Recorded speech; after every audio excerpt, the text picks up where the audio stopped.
Good day mga kapote. So ang project ko ngayong araw ay isang cover up tattoo. So ang ipapagawa po ng ating client ngayon ay si Padre Pio. Bali ito pong dati niyang tattoo ay i-cover na po natin at respect sa unang artist. Bali itong ating client ay nakailan na po siya ng inquire sa atin at ngayon ko lang po siya naharap na tatuan. At bali sa piece na to ay hindi po ito basta-bastang cover up dahil medyo ma-black po yung dati niyang tattoo. Masyado po siyang mabakat kaya kailangan ko po dito ay mahabang oras upang ito ay siguradong matatakpan. Bali time-lapse ko na po itong video upang makita nyo po ng maayos kung paano po ako nagko-cover up ng mga tattoo. Bali si madam po ay repeater client ko po. Yes, nakailang balik na po siya sa akin at ako po talaga yung artist ni madam. Pero itong nasa kamay niya ay iba ang gumawa. Bali hindi niya daw po nagustuhan yung pagka-tattoo sa kanyang kamay dahil nag-bold daw po yung pinatattoo niya sa part na ito, kaya binalak niyang ipa-cover up ito sa akin at naghanap siya ng design at ang napili niyang design ay si Padre Pio. Bali ang sabi ko kay madam ay baka hindi kakayanin, kaya ang ginawa ko ay ilagay ko si Padre Pio sa part na taas, tapos sa baba ay diniskartehan ko na lang at nilagyan ko na lang ito ng medyo dark na design upang hindi ito makita at matatakpan siya. Bali hindi din po madali ang mag-cover up, lalo na kapag mabakat po yung luma niyang tattoo at yung ipapagawa mong piece ay medyo light, medyo mahihirapan po tayo doon. Kaya kung magpapa-cover up kayo, mamili kayo ng design na aangkop dun sa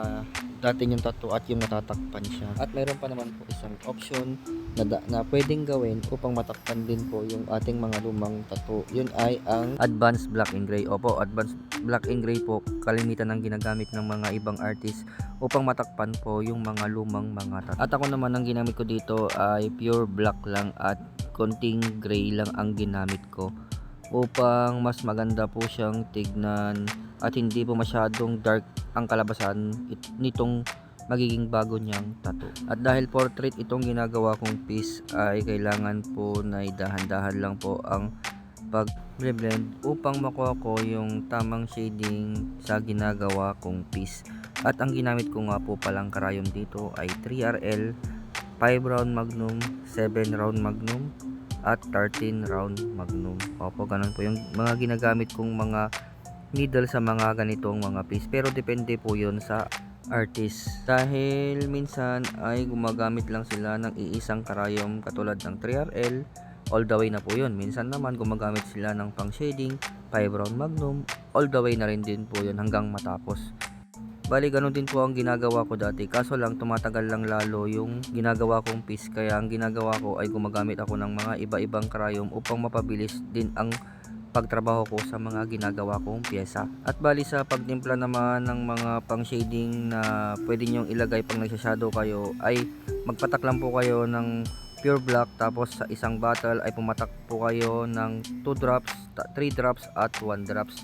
Yun po yung mga ginagamit kong mga pang shade sa ginagawa kong mga pyesa. At syempre hindi rin mawawala dyan yung gray wash na ginagamit ko upang makuha ko yung tamang blend sa ginagawa kong piece at pagsashadow ko sa portrait na ginagawa. At depende na rin ito sa artist kung paano siya nagtitimpla ng sarili niyang wash, or pwede din po kayong manood sa YouTube dahil marami din pong mga tutorial doon kung paano mag-wash ng mga portrait, paano magtimpla at kung paano mag-blend ng shading.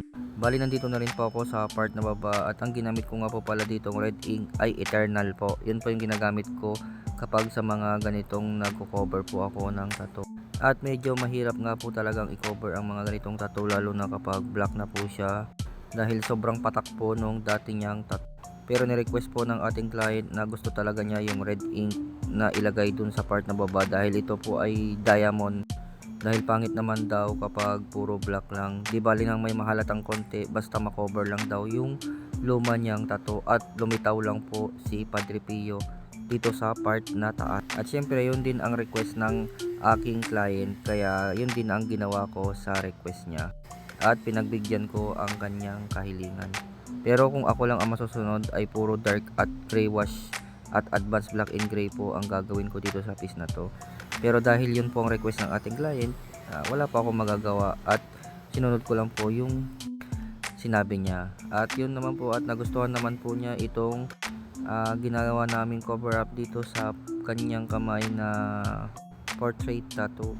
At dito ay halos malapit na po kaming matapos sa ginagawa naming cover up sa kanyang kamay.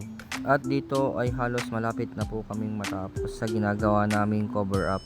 Bali, konting touch up na lang at konting shading na lang at matatapos na po namin itong ginagawa naming pyesa. At kung mapapansin nyo po ay halos patapos na po ako. At konting-konti na lang po at matatapos na po namin itong project namin. At nilalagyan ko na lang po ng mga konting details yung mga part na tinatakpan namin. At kung makikita nyo nga po dito ay napakasolid po ng ating madam. Dahil cover up pa po ito, masakit po ang mag-cover at kailangan po talaga na i-bold lahat ng kulay upang hindi na po mahalata yung luma niyang tattoo. At syempre lalagyan po natin yan ng sky blue sa gilid upang mas lumitaw po yung muka ng ginagawa nating obra. Bali, ang gamit ko nga po palang sky blue dito ay Fusion.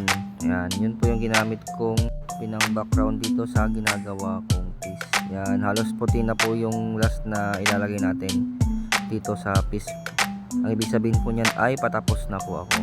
Bali, dito po ay wala pa rin pong kibo si madam at parang hindi po rin po siya nasasaktan dahil puti na po yung nilalagay natin at parang wala po sa kanya.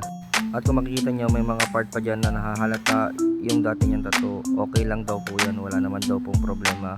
Ang importante lang daw po kay madam ay matakpan po yung pinakaluma niyang tattoo at mapalitan ito, at dun pa lang po ay satisfied na po siya.